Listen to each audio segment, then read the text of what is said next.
குறைந்த விலை நிறைந்த தரம் தங்கள் தேவைகள் அனைத்தும் ஒரே இடத்தில் ஜெயச்சந்திரன் டெக்ஸ்டைல்ஸ். முகாந்திரம் இல்லாம அவங்க வந்து பேசியிருக்க மாட்டாங்க. அதாவது சமந்தா விஷயத்துல வந்து அவர் வந்து அந்த மாதிரி நடந்திருக்காரா இல்லைங்கிறது.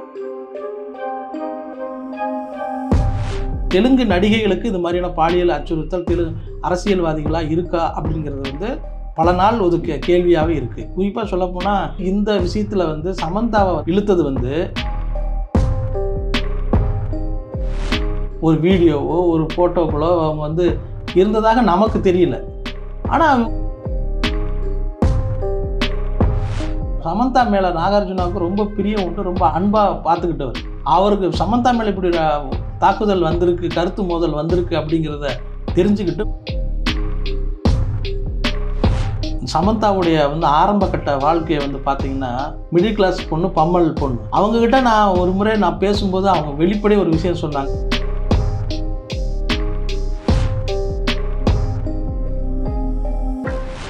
வணக்கம். வணக்கம். நடிகை சமந்தா நாகசைதன்யா விவாகரத்து வந்து திரும்ப ஒரு பெரிய பேசுபொருள் ஆகிருக்கு. தெலுங்கானா அமைச்சர் கொண்டா சுரேகா வந்து அதை பற்றி ஒரு சர்ச்சைக்குரிய கருத்தை இப்போ சொல்லியிருக்காங்க. வந்து அவங்க என்ன சொல்கிறாங்க அப்படின்னா, தெலுங்கானா முன்னாள் முதல்வர் சந்திரசேகர் ராவோட மகன் ராமாராவ் தான் இவங்களோட விவகாரத்துக்கு காரணம் அப்படிங்கிற மாதிரி சொல்லியிருக்காங்க. வந்து அது கான்ட்ரவர்சியாக இருக்குது. இப்போ அவங்க அதுக்கு மன்னிப்பு கேட்டிருக்காங்க. வந்து ஆனால் ஏன் அதை சொன்னாங்க, என்ன காரணம்? கொண்டா சுரேகா வந்து சமந்தாவை பற்றி சொன்ன விஷயம் வந்து தவறான விஷயம்.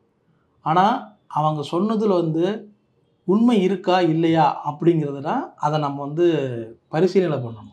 காரணம் என்னென்னா, அவங்க சொன்னது வந்து கேடி ராமாராவ் இவர் தான் வந்து நடிகைகளுக்கு வந்து தொந்தரவு கொடுக்குறாரு, நடிகைகளை பாலியல் ரீதியாக அச்சுறுத்தல் பண்ணி அவர் வந்து தொடர்ந்து அதை பண்ணிக்கிட்டு இருக்காரு அப்படிங்கிற விஷயத்த வெளிக்கொண்டு வர்றதுக்கு தான் சமந்தாவை அவங்க வந்து இழுத்துருக்காங்க. அந்த சுரேகா சுரேகா வந்து சமந்தாவை பற்றி பேசின விஷயம் தவறான விஷயமா இருந்தாலும் கூட இப்படி வந்து விஷயங்கள் நடந்திருக்கா அப்படிங்கிறத வந்து நம்ம திரும்ப வந்து சந்தேகத்துக்குரியமான விஷயமா பார்க்க வேண்டியிருக்கு. கேடி ராமாராவ் அவர் என்ன பண்ணுறாரு? அவர் சினிமா இண்டஸ்ட்ரியில் இருக்கார். அவர் வந்து சினிமா இண்டஸ்ட்ரியில் கிடையாது, ஆனால் பல படங்களுக்கு பணம் விநியோகம் வந்து செய்திருக்காரு. அந்த வகையில் அவங்க எல்லாருக்கும் திரைத்துறையினருக்கு ஒரு நெருக்கமான நட்புல உள்ளவர். எல்லாரும் வந்து இளம் நடிகர்களாக இருக்கக்கூடியவர்கள்லாம் அவருக்கு நெருங்கிய நண்பர்களாக இருக்காங்க. அவங்க வந்து கட்சியிலையும் அவர் பொறுப்பில் இருக்கார். அதனால் அவர் மீது ஒரு தாக்குதலை நடத்தணும், கருத்து ரீதியான ஒரு மோதலை நடத்தணும் அப்படிங்கிறதுக்காக இவங்க வந்து சமந்தா விவகாரத்தை வந்து எடுத்துட்டாங்க. அதுதான் இங்கே உள்ள ஒரு பரபரப்புக்கு மெயின் காரணம். வந்து இதுதான் சமந்தா பற்றி பேசுனது தான் பிரச்சனையாக மாறி இருக்கு. இப்போ அவங்க வந்து மன்னிப்பு கேட்குறாங்க. நான் வந்து சந்திரசேகர் ராவ் அவரோட ஊழல்கள் அது மாதிரி விஷயங்கள் பற்றி பேசுறது என்னோட நோக்கம். அதில் வாய் தவறி சமந்தா பேரை நான் சொல்லிட்டேன் அப்படின்னு அவங்க சொல்கிறாங்க.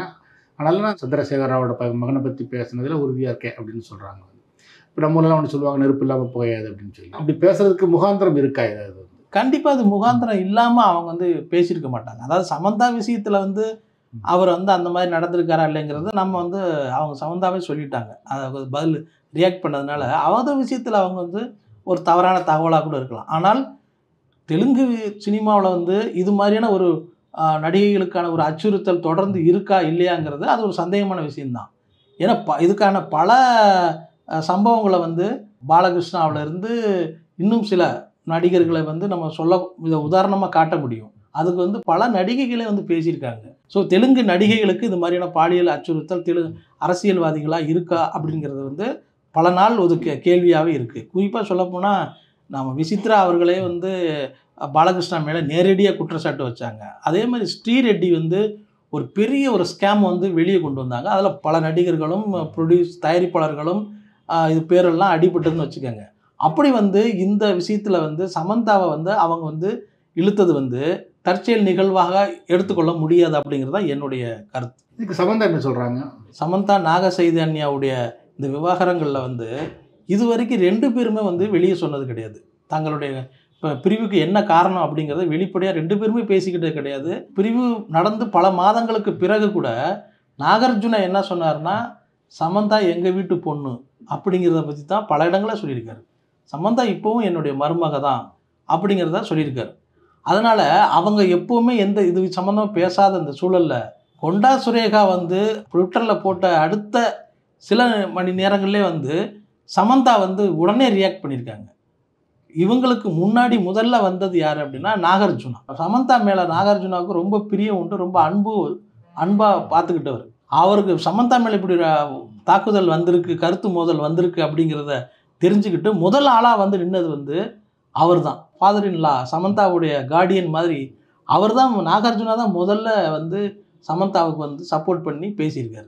ஆனால் நாகார்ஜுனா இது வரைக்கும் அவங்க விவகாரத்தை பற்றி எங்கேயுமே பேசினது கிடையாது. முதல்ல பேசுகிறேன், இப்போதான் முதல் முறையாக பேசியிருக்காரு. இன்னும் சொல்லப்போனால் நாகார்ஜுனா நடத்திக்கிட்டு வந்த பிக் பாஸ் நிகழ்ச்சி, அங்கே தெலுங்குல பிக் பாஸ் நிகழ்ச்சி நாகார்ஜுனா தான் நடத்திட்டு வந்தார். அவர் வந்து அப்போ வந்து ஒரு முக்கியமான ஒரு படத்தில் வந்து கமிட் ஆகியிருந்தார். அந்த படத்தில் வந்து சில காட்சிகளை ரீஷூட் பண்ண வேண்டிய சூழல் வந்தது. அப்போது உடனே என்ன பண்ணியிருக்காரு, சமந்தா வந்து நான் அந்த நீங்கள் இல்லாத இந்த 2 நாள் சில வாரங்களை வந்து நான் வந்து நடிச்சு தர்றேன். ஏன்னா சமந்தா பரபரப்பாக நடிச்சுக்கிட்டு இருக்காங்க. இருந்தாலும் மாமனாருக்காக சமந்தா வந்து சில நாட்கள் வந்து அவங்க பிக் பாஸை வந்து அவங்க ஹோஸ்ட் பண்ணாங்க.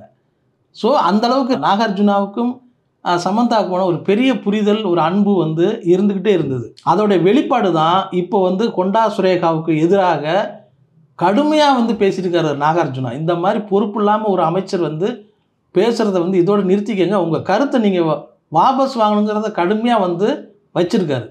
அதோட எஃபெக்ட் தான் வந்து கொண்டா சுரேகா வந்து இந்த கருத்தை வந்து வாபஸ் வாங்கிக்கிறேன்னு மன்னிப்பு கேட்டிருக்காங்க. சம்பந்தம் என்ன சொன்னாங்க, ஒரு பெண்ணாக வந்து நான் வந்து இந்த சினிமாவில் வந்து எவ்வளோ கஷ்டப்பட்டு முன்னேற முடியும் அப்படிங்கிறத வந்து உங்களுக்கே தெரியும். நான் எவ்வளோ தூரத்துக்கு இப்போ வந்து உயர்ந்து ஒரு லீடிங் ஒரு ஆர்டிஸ்டாக நான் இருக்கேன் அப்படிங்கிறத எனக்கு நான் பெருமையாக இருக்குது அப்படிங்கிறத சொல்லியிருக்காங்க. ஸோ இதை வந்து நீங்கள் வந்து பொறுப்பாக பேசணும் அப்படிங்கிறது அவங்களும் வந்து ஸ்ட்ராங்காக பேசியிருக்கிறது தான் பெரிய இங்கே பார்க்குறோம். பட் இதுக்கு முன்னாடி அந்த கேடி ராமாராவ் அவருக்கும் சமந்தாவும் எங்கேயாவது பொது வெளிகளில் அவங்க சேர்ந்து வந்து எனக்கு தெரிஞ்சு அப்படியான ஒரு எந்த பொது தொடர்புமே அவங்களுக்கு ராமாராவுக்கும் சமந்தாவுக்கும் எங்கேயுமே இருந்ததாக நான் வந்து பார்க்கல. ஒரு வீடியோவோ ஒரு ஃபோட்டோக்களோ அவங்க வந்து இருந்ததாக நமக்கு தெரியல. ஆனால் அவங்க வந்து திடீர்னு அவங்கள வந்து இழுத்தது தான் பெரிய ஆச்சரியமாக இருக்குது. தெலுங்குலையும் தெலுங்கானா மாநிலத்தில் அரசியல்லையும் சரி சினிமாவிலையும் சரி பெரிய அதிர்ச்சியை ஏற்படுத்தி பெரிய புயலை அடிச்சுக்கிட்டு இருக்காங்க. நாக சைதன்யா கூட அதை பற்றி பேசியிருக்காரு. ஆமாம், நாக சைதன்யாவும் வந்து இந்த விவகாரத்துக்கு இவங்களுக்கு சப்போர்ட் பண்ணி தான் பேசியிருக்காரு, சமந்தாவுக்கு சப்போர்ட் பண்ணி தான் பேசியிருக்காரு. சமந்தாவுடைய வந்து ஆரம்ப கட்ட வாழ்க்கையை வந்து பார்த்திங்கன்னா அந்த பொண்ணு அவங்க வந்து ஒரு சென்னையில் ஒரு பம்மலில் இருந்த ஒரு மிடில் கிளாஸ் ஃபேமிலி. அவங்க இன்னும் சொல்லப்போனால் தன்னோட படிப்பு செலவுக்காக குடும்பத்திலேருந்து பணம் வாங்காமல் அவங்க வந்து தன்னுடைய கல்வி செலவுகளுக்கு ஏற்படுற செலவுகளுக்கு வந்து ஆட் ஃபிலிம் நடித்து கொடுத்துருந்தாங்க. விளம்பர படங்களில் வந்து நடித்து அதன் மூலமாக வர்ற வருமானத்து மூலம் தான் படிச்சுக்கிட்டு இருந்தாங்க. அந்த மாதிரியான ஒரு மிடில் கிளாஸ் பொண்ணு, பம்மல் பொண்ணு அது சமந்தா. அவங்கக்கிட்ட நான் ஒரு முறை பேசும்போது அவங்க வெளிப்படையே ஒரு விஷயம் சொன்னாங்க. சமந்தா பேசும்போது இந்த மாதிரி செலவுக்கு நான் வீட்டில் கூட பணம் வாங்கினது கிடையாது. ரெண்டாவது நான் ஒரு ஆவரேஜ் ஸ்டூடெண்ட்டு தான். அந்த ஸ்டூடெண்ட்டாக என்னுடைய காலேஜில் வந்து ஒரு முறை சூர்யா வந்திருந்தார். மேடையில் கெஸ்ட்டாக வந்து பேசிகிட்டு இருக்கும்போது நான் ஒரு ஸ்டூடெண்ட்டாக வந்து எதிரில் உட்காந்து விசிறி அடிச்சிட்டு இருந்தேன் அப்படின்னு சொன்னாங்க சமந்தா. அந்த கூட்டத்தில் வந்து எல்லாரும் சூர்யாவை பார்த்து ஐ லவ் யூன்னு கற்றுனாங்க. அதில் வந்து நான் தான் முதல்ல கற்றுனேன் அப்படின்னு சமந்தா சொன்னாங்க. அப்போ கத்தும்போது சூர்யா வந்து ஜாலியாக கையை காமிச்சிட்டு சிரிச்சுக்கிட்டே போயிட்டார். ஆனால் அதுக்கப்புறம் நான் அஞ்சான் படத்தில் சூர்யா வந்து நான் ஜோடியாக நடித்தேன் அப்படிங்கிறத சமந்தா வந்து நேரடியாக என்கிட்ட சொன்னாங்க அந்த பேட்டி எடுக்கும்போது. அது எனக்கு ஒரு பெரிய ஆச்சரியமாக இருந்தது. ஸோ அப்படியெல்லாம் நான் வந்து என்னுடைய கேரியரை நான் வளர்த்துக்கிட்டு வந்தேன். எப்படி நான் சினிமாவுக்கே வந்தேன்னா என்னுடைய நகை கடைக்கு நான் கொடுத்த ஒரு விளம்பரத்தை வந்து சட்டரை கதவை மூடி வச்சுருந்தாங்க. சட்டர் மூடுனா விளம்பரம் அதில் டிசைன் சும்மா தானே இருக்கும், அதை டிசைன் வளைஞ்சிருந்தாங்க. அந்த டைரக்டர் ஒருத்தர் வந்து அந்த பக்கம் கிராஸ் பண்ணும்போது கடை மூடி இருந்தது. அந்த மூடி இருந்த கதவுல என்னுடைய படம் வரைஞ்சிருந்தாங்க பெரியதாக. அந்த படத்தை பார்த்துட்டு தான் என்னை வந்து ஆக்ட் பண்ணுறதுக்காக கூப்பிட்டாங்க. ஒருவேளை அந்த டைரக்டர் போகும்போது அன்றைக்கி அந்த கடை திறந்துருந்ததுன்னா என்னுடைய படத்தை அவர் பார்த்துருக்க வாய்ப்பு இல்லை அப்படின்னு சிரிச்சுக்கிட்டே சொன்னாங்க. நல்ல வேளை அந்த கடையில் சட்டர் போட்டாங்க அப்படின்னு சொல்லி கேஷுவலாக வந்து சொன்னாங்க சமந்தா. அந்த அளவுக்கு இருந்த சமந்தா வந்து இங்கே விண்ணை தாண்டி வருவாயை தான் காதல் சினிமாக்களில் வந்து மிகப்பெரிய அளவு கொண்டாடப்பட்ட ஒரு படம். அந்த படத்தை வந்து தெலுங்கில் எடுக்கும் பொழுது இங்கே நடிக்கும் போது சின்ன ரோல் ஒன்று பண்ணியிருப்பாங்க. தெலுங்கில் நடிக்கும் போது த்ரிஷா பண்ண ரோலில் தான் நடிச்சிருந்தாங்க. அதாவது த்ரிஷா ரோலில் தெலுங்கில் அவங்க பண்ணது பெரிய ஹிட்டு. அதில் சிம்புக்கு பதிலாக நாகசைதன்யா நடிச்சிருந்தார். ஸோ அங்கேருந்து அவங்க வந்து அந்த லவ் சீன் வந்து உண்மையில் அவங்க வாழ்க்கை நடந்து போச்சு. சமந்தாவுக்காக நாகசைதன்யா நிறைய சாக்ரிஃபைஸ் பண்ணாருன்னு அந்த நேரத்தில் நான் கேள்விப்பட்டேன். ஏன்னா பெரிய ஃபேமிலி அவங்க. நாகசைதன்யா வந்து அக்கினேனி குடும்பங்கிறது பெரிய குடும்பம் அவங்க. அது அவங்க வந்து அந்த நேரத்தில் வந்து பெரிய விட்டு கொடுத்து சமந்தாவுடைய பேச்சுக்கெல்லாம் அவர் வந்து கட்டுப்பட்டு நடந்தது. அப்படி தான் காதலை வந்து நிறைவேற்றி அவங்க கல்யாணத்தில் வந்து நின்னாங்க. ஒரு சாதாரண மிடில் கிளாஸ் பொண்ணு வந்து இவ்வளோ பெரிய பாரம்பரியமான ஒரு குடும்பத்தில் போய் திருமணம் செய்து அது சக்ஸஸ்ஃபுல்லாக வாழ்ந்துக்கிட்டு இருந்தாங்கன்னு பெரிய சந்தோஷமாக இருந்தது. தமிழ் இண்டஸ்ட்ரி அப்படி தான் நினச்சாங்க, தெலுங்குலேயும் அப்படி தான் நினச்சாங்க. யாருக்குமே கிடைக்காத ஒரு மிகப்பெரிய சம்பந்தத்தை சமந்தா வந்து பெற்றுட்டாங்க அப்படிங்கிறத பெரிய எல்லா சினிமா விமர்சகர்கள் எல்லாம் ஆச்சரியமாக பார்த்தாங்க. அப்படி தான் அவங்களுடைய தொடர்பு இருந்தது. எப்படி அந்த மாதிரி நட்பு இருந்ததோ அந்த நட்பு இன்னைக்கு வெளி வந்திருக்கு. சமந்தாவுக்காக சப்போர்ட் பண்ணி நாகசைதன்யா பேசியிருக்காரு. இதுக்கு முன்னாடி அவர் வந்து அந்த மாதிரி சப்போர்ட் பண்ணி பல கூட்டங்களில் கலந்துக்கிட்டாரு டைவர்ஸுக்கு அப்புறம். ஆனால் எங்கேயுமே அவர் வந்து பேசினதே கிடையாது. இப்போ தான் முதல் முறையே பேசியிருக்காரு. பெரிய ஆச்சரியமாக தான் இருக்குது. இவங்களோட விவகாரத்துக்கு அவர் தான் KT ராமாராவ் தான் காரணம் அப்படின்னு சொல்கிறாங்க. இவங்க அதை மறுக்கிறாங்க. ஆனால் இப்பவும் கூட இவங்க ஏன் இந்த விவகாரத்தை பண்ணாங்க அப்படிங்கிறத சொல்லலை.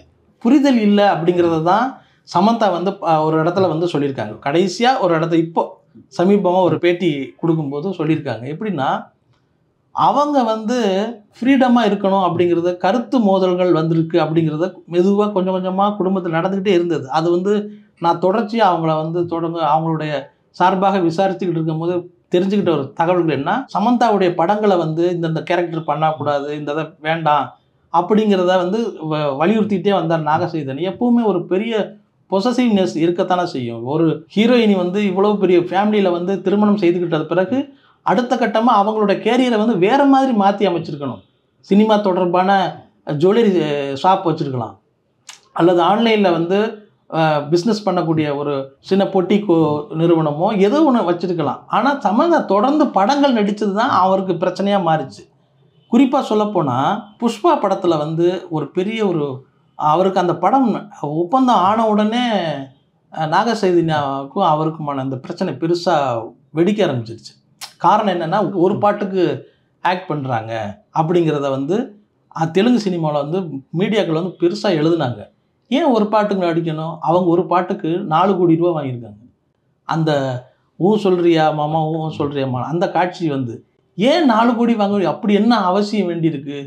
அங்கே என்ன எழுதுனாங்க அப்படின்னா, பணத்துக்காக சமந்தா இப்படி ஒரு பாட்டில் நடிக்கலாமா? பாட்டு வெளியாகவே இல்லை. அதுக்குள்ளேயும் மீடியாக்கள் என்ன எழுதுனாங்க, நாகார்ஜுனா வீட்டில் வந்து சமந்தாவுக்கு பணம் கொடுக்கறது இல்லையா, அதனால ஒரு பாட்டுக்கு இத்தனை கோடி ரூபா வாங்கிட்டு இவங்க நடிக்கிறாங்களே, அதுவும் அந்த பாட்டு வந்து ரொம்ப கிளாமரான ஒரு பாட்டாக இருக்குது அப்படிங்கிறத எல்லா மீடியாக்கள்லையும் தொடர்ந்து எழுதுனாங்க. இது வந்து நாகசைதன்யாவுக்கு ரொம்ப வூண்டிங் பண்ணுற மாதிரி ஆயிடுச்சு. அவர் ரொம்ப பாதிக்கப்பட்டார். அது சம்மந்தமாக பேசிக்கிட்டு இருக்கும்போதே வார்த்தை வித்தியாசம் வந்து அது பெரிய வாக்குவாதம் வந்துருச்சு. ஆனாலும் அந்த படத்தில் நடிக்கிறதுல சமந்தா பின்வாங்கவே இல்லை. அவங்க அந்த பாட்டு சில நடிச்சு ஆவேன் அப்படிங்கிற மாதிரி சொல்லிட்டாங்க. இதை ஷூட்டிங் முடிஞ்சதுக்கு பிறகும் அவர் எப்படி நடித்தாருங்கிற விஷயத்த வந்து நாகசைதன்யாவுக்கு கொண்டு வந்து சேர்த்தவங்க எல்லாரும் ரொம்ப ஓவராக சொல்லியிருக்காங்க. ஆனால் அந்த பாட்டு வந்த பிறகு தான் தெரிஞ்சது அவர் வந்து சமந்தா அந்த பாட்டில் நடிச்சிருக்கக்கூடாதோன்னு நம்ம நினச்சோம். ஏன்னா திருமணம் முடிந்ததுக்கு பிறகு ஒரு மிகப்பெரிய பாரம்பரியமான குடும்பத்திலேருந்து திருமணம் செய்துக்கிட்ட ஒரு பெண் வந்து அவங்க குடும்பத்தை பெருமையை காப்பாற்ற வேண்டிய இடத்துலையும் அவங்க இருக்காங்க அப்படிங்கிறத அவங்க எதிர்பார்ப்பாங்கல்ல. அதை வந்து சமந்தா சரியாக ஹேண்டில் பண்ணலையோ அப்படிங்கிறத பல மீடியாக்களும் பேசினாங்க. நமக்கு வந்து என்னென்னா, ஒரு நடிகை வந்து நடிக்க வந்ததுக்கு பிறகு எந்த மாதிரி ரோலில் நடிக்கவும் தயாராக இருக்கணும் அப்படிங்கிறதான் பல பேர் நடிப்புக்காக இலக்கணமாக சொல்லிட்டு இருக்காங்க.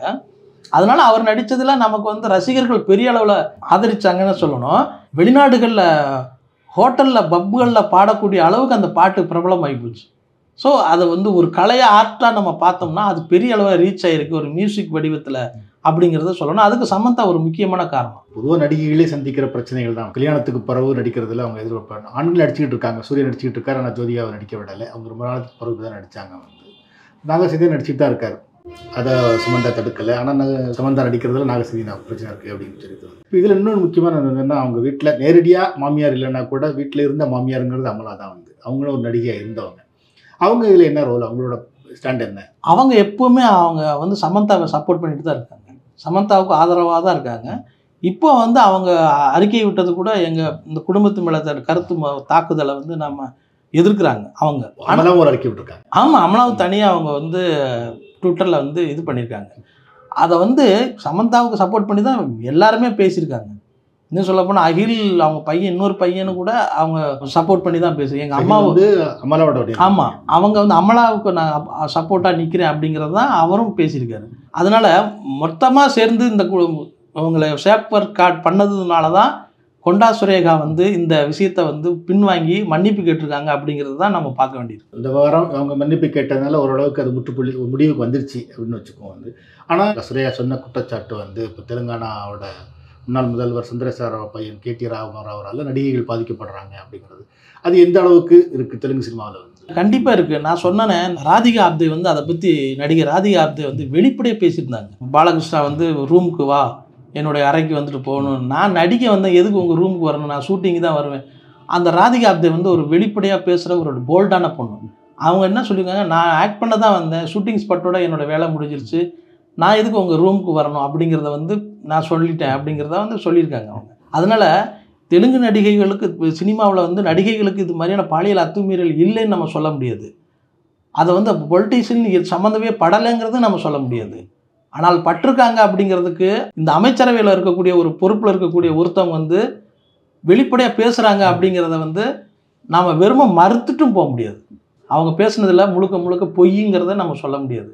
சமந்தா விஷயத்தில் பொய்யா இருக்கலாம், மற்ற நடிகைகள் விஷயத்தில் வந்து சுத்தமாக இந்த மாதிரி அவங்க வந்து அதை நடந்துக்கல அப்படிங்கிறத நம்ம சொல்ல முடியாது. சமந்தா ஏன் தெலுங்குக்கு போனாங்க? அவங்க நம்ம ஊர் பொண்ணு இங்கே தான் நடிச்சிட்டு இருந்தாங்க, எப்படி தெலுங்கு போனாங்க? தெலுங்குங்கிறது தான் அவங்க தமிழை விட முக்கியமான ஸ்டாராக இருக்காங்க.